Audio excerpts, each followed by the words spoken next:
I first saw Emma Hayes behind the university library 3 weeks before graduation. Rain clouds covered the sky, and a crowd of students stood around her like hungry wolves. "Look at her pretending to cry again," one girl laughed. "She probably wants another guy to buy her dinner," a boy added. Emma kept her head down. Her hands trembled around a stack of books. I stopped walking. My best friend Lucas grabbed my shoulder. "Don't do this." "Do what?" "Get involved with her. Everybody knows she's trouble." I looked back at Emma. She looked completely alone. "Sometimes everybody is wrong," I muttered. Lucas sighed. "And sometimes everybody knows something you don't." I ignored him and walked toward the group. "Is there a reason all of you are acting like middle school bullies?" I asked. The girl who had been laughing rolled her eyes. "Why do you care?" "Because 5 people mocking one person is pathetic." A tall guy crossed his arms. "You don't know what she's done. Then maybe explain it instead of humiliating her in public."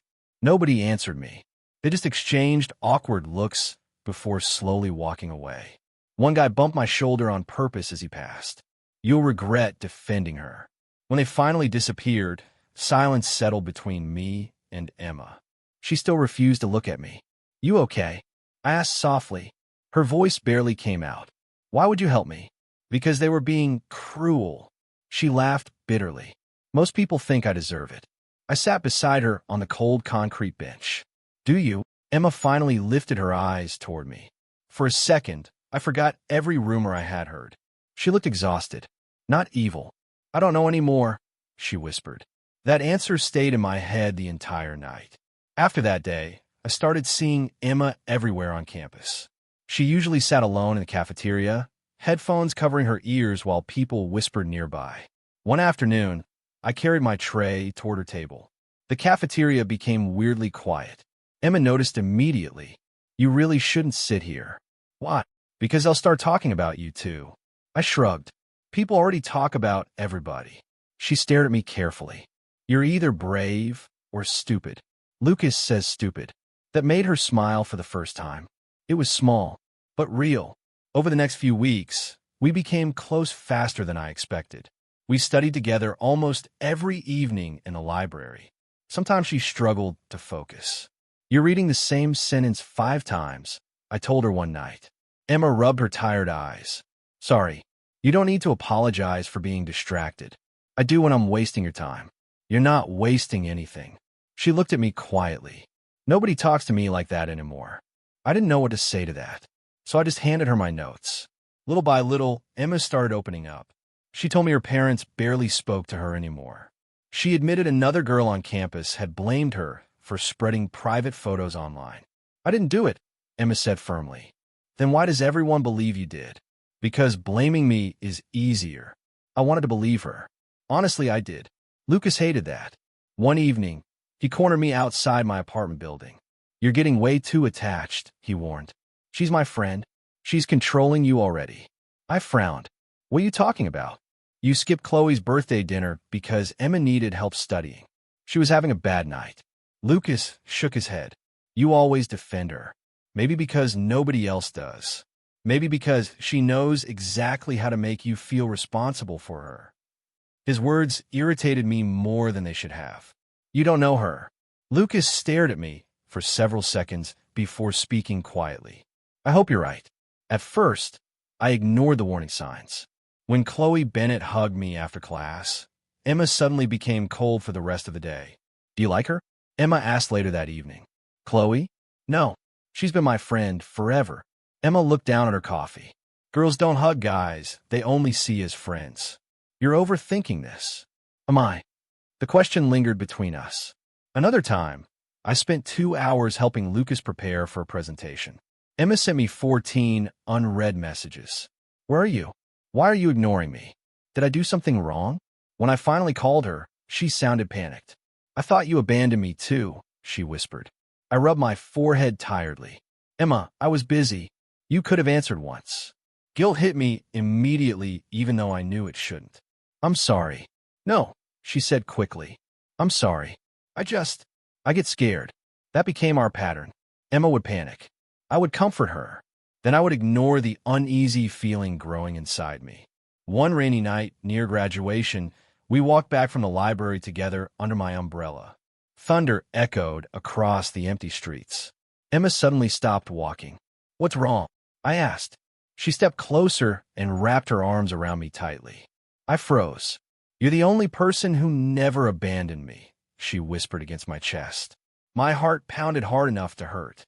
I slowly held her back while rain crashed around us. At that moment, I truly believed I was saving someone broken. I had no idea I was walking straight into the beginning of my own destruction. The next morning, Chloe stopped me outside class with a worried expression. "Can I ask you something honestly?" she said. "Sure." "She watches you constantly." I forced a laugh. "You're exaggerating." "I'm not." Chloe lowered her voice. "Yesterday, Emma asked me if I was in love with you." My smile disappeared. "What?" She acted calm, but it felt strange. Chloe hesitated. "I know you want to help her, but you can't become responsible for someone else's happiness." Before I could answer, I noticed Emma standing across the hallway, watching us, smiling. But somehow, the smile didn't reach her eyes. The week everything collapsed started with me asking Emma for space. We sat outside the science building after class while cold wind blew across campus. Emma looked exhausted again, but this time I felt exhausted too. "Emma," I said carefully, "I need to talk to you about something." Her expression changed immediately. "What's wrong?" "Nothing's wrong. I rubbed my face nervously. Things have become a little intense lately." She stared at me silently. "You panic whenever I don't answer right away," I continued. "You get upset when I spend time with other people. I care about you, but I need space too." Emma's eyes filled with tears so quickly it shocked me. "So you're leaving me too?" "I didn't say that." "You don't have to." Her voice shook violently. "Everybody leaves eventually." I sighed softly.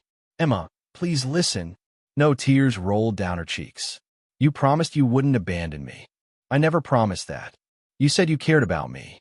"I do care about you." "Then why are you pushing me away?" People walking past us started staring. I lowered my voice. "I'm not pushing you away. I'm trying to make things healthier." Emma grabbed my arm tightly. "Please don't do this to me." Something about her desperation made guilt stab into my chest again. "I just need a little breathing room," I said gently. She looked down at the ground for several seconds before whispering, "Okay." But the way she said it made me uneasy. The next night, Student Council President Ryan Cole hosted one of the biggest graduation parties of the year. Almost everybody on campus attended. Lucas handed me a drink the second I walked inside. "You look stressed," he said. "I had a rough conversation with Emma yesterday."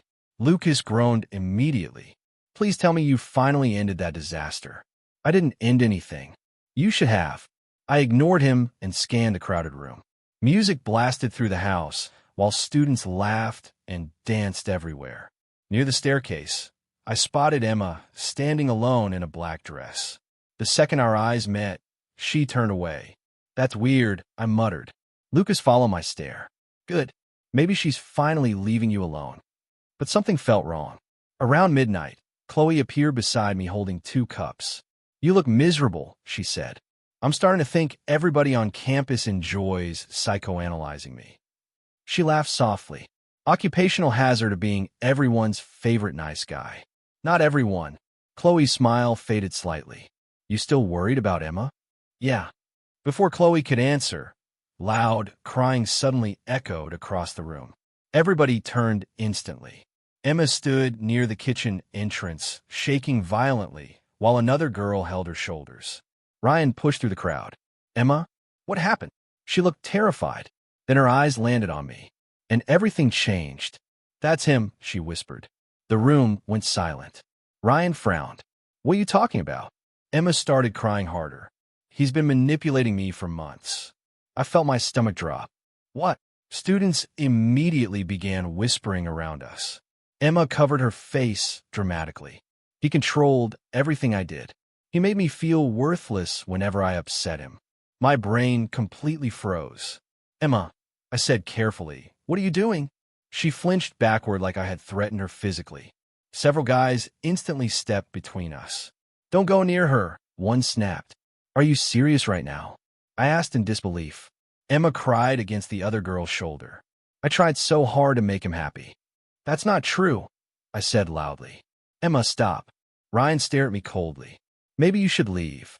You can't honestly believe this. Chloe grabbed my arm. Let's go. No, I snapped. She's lying. The crowd around us already looked disgusted. Nobody cared what I said anymore. Lucas pushed through the people angrily. Move. He stood beside me while glaring at Emma. You planned this? He asked her. Emma refused to look at him. Lucas laughed bitterly. Wow, you're actually insane. Ryan pointed toward the door. Get out. Both of you. That night barely felt real.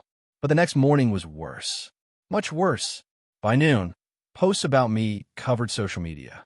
Manipulator, abuser, predator. Girls I had never spoken to reposted stories calling me dangerous. Somebody even printed accusations and taped them across campus walls. While I walked into class, conversations immediately stopped. One professor looked uncomfortable the entire lecture. Another avoided speaking to me completely. It felt like my entire life disappeared overnight. Lucas slammed his laptop shut inside my apartment later that evening. She planned this, he said furiously. I sat motionless on the couch. There's no way this happened naturally. She looked terrified. I whispered. Because she's acting. I shook my head slowly. Why would she do this to me? Lucas stared at me in disbelief. Because you rejected her emotionally. I wasn't rejecting her. She thought you were. My phone buzzed again. Another hateful message. Another stranger calling me disgusting. I threw the phone across the room. I protected her, I said quietly. Lucas softened slightly. I know. I defended her when everybody hated her. I know. So how did this happen? He didn't answer. Because neither of us understood yet. Chloe tried helping online, but it only made things uglier. She's deleting comments defending you, Chloe told me over the phone. People are attacking anybody who questions her story. I leaned against my kitchen counter exhausted. You should stop defending me before they turn on you too. I don't care. I do. There was silence. Then Chloe asked quietly, did you ever hurt her emotionally? No, not even accidentally. I tried to help her constantly. I know, Chloe whispered sadly. 2 days later, the university suspended my scholarship pending investigation. I sat inside the dean's office, barely breathing while he explained everything formally. We take these accusations seriously. I didn't do anything. The investigation will determine that. My future is being destroyed over a lie. The dean avoided eye contact. Until this is resolved, we recommend minimizing contact with other students. Minimizing contact, like I was dangerous. By the end of the week, people physically moved away when I entered rooms. Emma always acted terrified whenever she saw me nearby. And every single time, people comforted her. Nobody even looked at me anymore. One rainy evening, Lucas arrived at my apartment carrying a flash drive. His expression looked darker than usual. What's that? I asked tiredly. Proof. I frowned. Proof of what? Lucas plugged the drive into my laptop without answering. Security footage from Ryan's party appeared on screen. The timestamp showed 2 hours before Emma's public breakdown. Then I saw her. Emma stood in a hallway, speaking calmly with another student named Vanessa. There was no crying, no fear, nothing broken about her at all. Vanessa laughed and asked, "You sure this'll work?" Emma smiled, actually smiled. Then she said the words that shattered whatever remained inside me. He'll look exactly like the villain everybody already expects. My chest tightened painfully. Vanessa smirked. And after that, Emma crossed her arms confidently. After that, she said, he'll finally understand what happens when people leave me. After Lucas showed me the footage, something inside me changed permanently. I stopped trying to explain myself. Stopped defending myself online. Stopped begging people to believe me.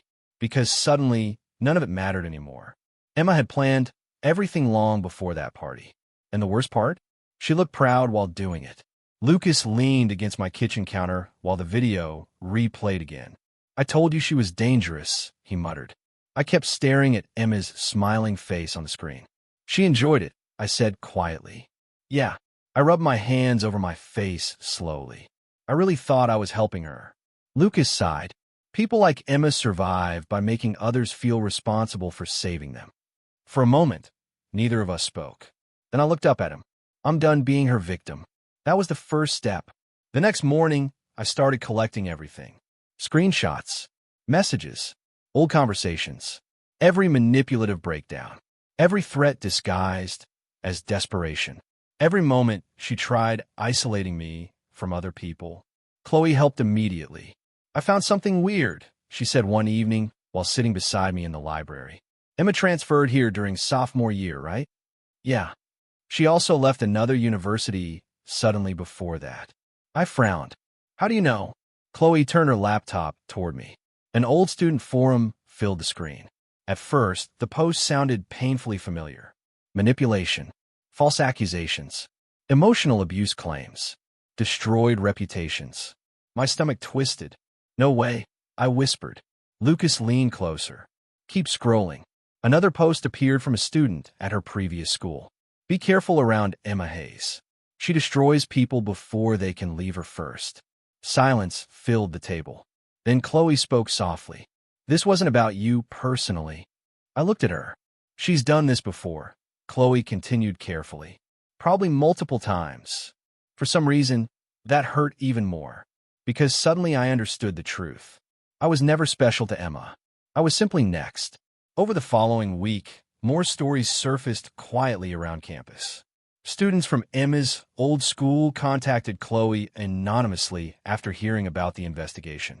Every story followed the same pattern. Emma became emotionally dependent. The person eventually pulled away. Then their reputation collapsed. It was like watching puzzle pieces finally connect. Meanwhile, Emma started acting stranger around me.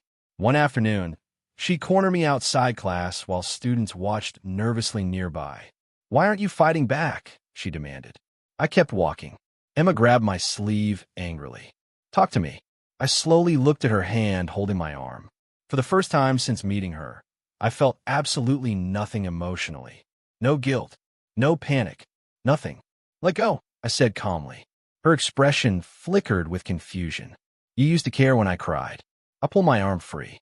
That was before I learned the truth. Emma's face paled slightly. "You think you know me now?" "No," I answered quietly. "I think I finally stopped lying to myself about you." Then I walked away. Behind me, I heard her breathing become uneven. That silence scared her more than any argument ever could. Later that night, Chloe smiled faintly while handing me coffee. "She's unraveling." I noticed. "She keeps asking people why you aren't reacting anymore." Lucas snorted from across the room. "Because psychos need emotional control to feel powerful." Chloe shot him a warning look. "Lucas." "What?" he snapped. "She ruined his life." I stared down at the coffee cup quietly. The truth was, part of me still remembered the girl behind the library. The girl crying alone while everybody mocked her. And that memory complicated everything. A few days later, Ryan Cole asked to meet privately. When I arrived at the empty student council office, he looked uncomfortable immediately. "I owe you an apology," he admitted. I crossed my arms silently. Ryan sighed heavily. "Emma told me a lot of stories about you before the party." "What kind of stories?" "That you isolated her emotionally. That you controlled who she talked to." He looked ashamed. I believed her because she seemed terrified. I laughed bitterly. "She's good at that." Ryan nodded slowly. After the investigation started, I noticed inconsistencies. Inconsistencies. She told different versions of events to different people. He hesitated. Then Chloe showed me some of the messages. For several seconds, neither of us spoke. Finally, Ryan looked directly at me. "I'm sorry for helping destroy your reputation." Part of me wanted to scream at him. Another part was simply too exhausted. "I used to think helping people automatically made them good," I said quietly. Ryan frowned slightly. "Now I think some people just learn how to weaponize kindness." The official student hearing happened 3 days later. The room was packed. Students whispered constantly, while professors sat near the front reviewing documents. Emma entered looking fragile and nervous like always. But when she saw me sitting calmly beside Lucas and Chloe, uncertainty flashed across her face. She expected desperation, not silence. The hearing began formally. Emma spoke first. Her voice trembled perfectly. "He made me emotionally dependent on him," she whispered tearfully. "Then he abandoned me when I needed support most." Several students nodded sympathetically. Then Chloe stood up. Everything changed after that. Can I ask a question? Chloe said calmly. The professor nodded. Chloe faced Emma directly. You claimed he isolated you from your friends. Which friends specifically? Emma blinked. What? You said he controlled your relationships. He did. Name one friend he prevented you from seeing. Emma hesitated, just for a second, but everybody noticed. Chloe continued immediately. You also claimed he threatened you emotionally. Can you provide a message showing that? Emma looked toward the professors nervously. He manipulated me verbally in person. But your earlier statement said most incidents happened through messages. The room grew quieter. Emma's breathing became uneven. Then Lucas stood. I have something everyone should see. He connected his laptop to the projector screen. The security footage appeared instantly. The second Emma saw herself on screen, panic exploded across her face. No, she whispered. The room watched silently as Emma smiled confidently beside Vanessa before the party. Then her voice echoed through the speakers. He'll look exactly like the villain everybody already expects. Gasps filled the room. Emma stood up suddenly. That's not. After that, he'll finally understand what happens when people leave me. The footage ended. Dead silence followed. Emma looked around desperately at the crowd staring back at her. And finally, her mask broke completely. You idiots, she screamed suddenly. You believe whatever people tell you. Nobody moved. Nobody comforted her this time. Tears streamed down her face while rage twisted her expression. You all abandoned me, too, she shouted wildly. Every single one of you. The professors looked stunned. Students exchanged horrified glances. And for the first time since meeting Emma, everyone finally saw the real person beneath the performance. Not a helpless victim, not a broken innocent girl, just someone deeply damaged and dangerously angry. As security escorted Emma from the room, she looked directly at me one last time. The hatred in her eyes should have satisfied me. Instead, I just felt tired, because despite everything she had done, one painful truth still lingered inside me. The girl crying behind the library had been real too. That loneliness wasn't fake. Neither was the damage living inside her.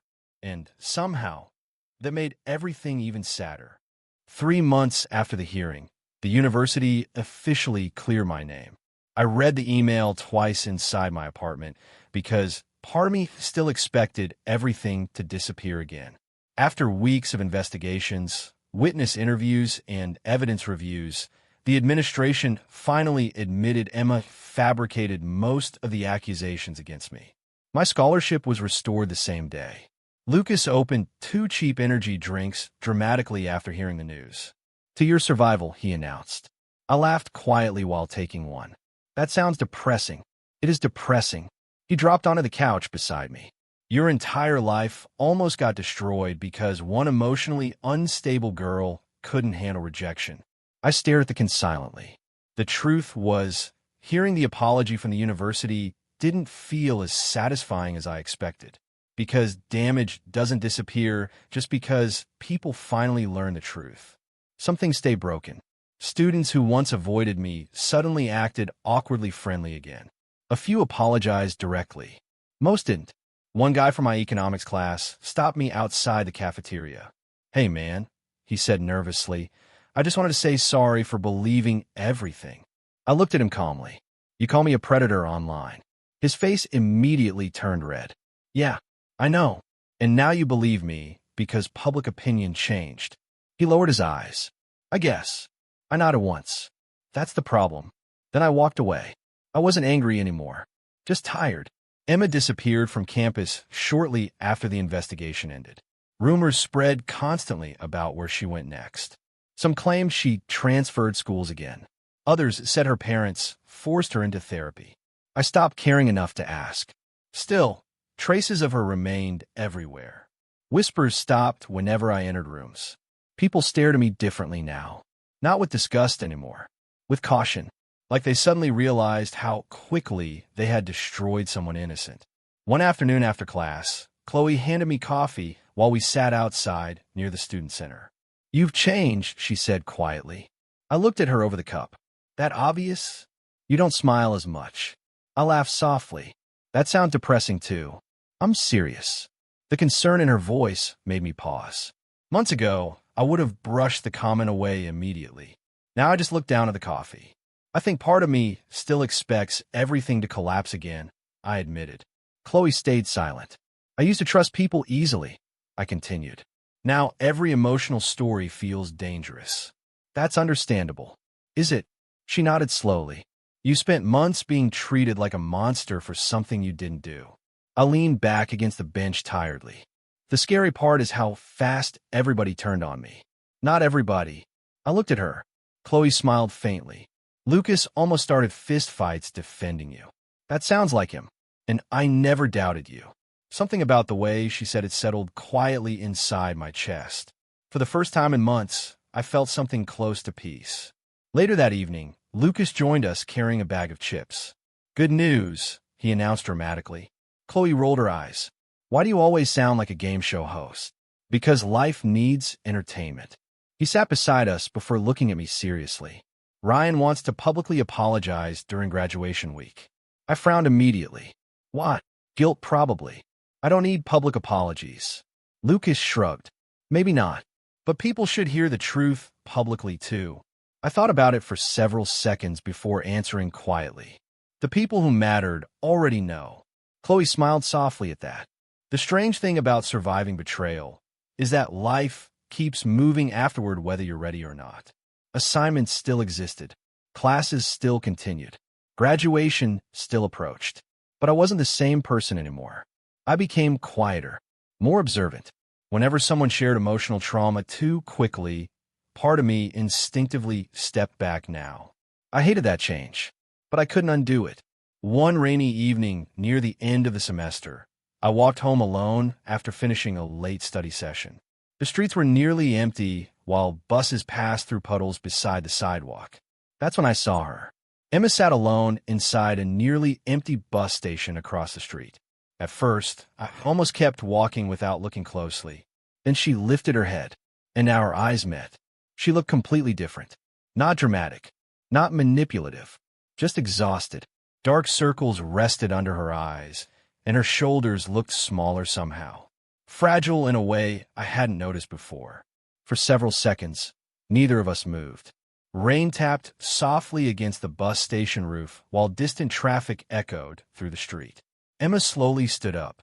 Part of me expected fear again, or anger. Instead, she just looked empty. I crossed the street carefully and stopped several feet away from her. Neither of us spoke immediately. Finally, Emma opened her mouth slightly, like she wanted to say something important. Maybe an apology, maybe an explanation, but no words came out. For the first time since meeting her, she genuinely looked lost. Not performing, not manipulating, just broken. And strangely, that hurt more than her screaming ever did. I really cared about you, I said quietly. Emma's eyes filled instantly. I know, she whispered weakly. The rain grew heavier around us. Part of me remembered the girl behind the library again. The lonely girl everybody hated. The girl I wanted to save. But now I finally understood something I couldn't understand back then. Caring about someone does not automatically make you responsible for destroying yourself to fix them. Some wounds exist too deep for love alone to heal. And some people hurt others because they're drowning inside themselves. Emma looked down at the wet ground. I never wanted things to go this far. I believe she meant it. But that didn't erase anything. My life almost ended because of you, I said calmly. Tears rolled down her face silently. I know. For a moment, neither of us moved. Then the bus arrived behind her with a loud hiss of brakes. Emma glanced toward it slowly before looking back at me one final time. There were 1,000 things we could have said in that moment. Accusations, regrets, goodbyes. Instead, I simply nodded once. Not with hatred, not with forgiveness either. Just acceptance. Then I turned around and walked away quietly into the rain. This time I didn't look back, because I finally understood the difference between saving someone and sacrificing yourself for them. And sometimes the strongest thing a person can do is leave before they are destroyed too.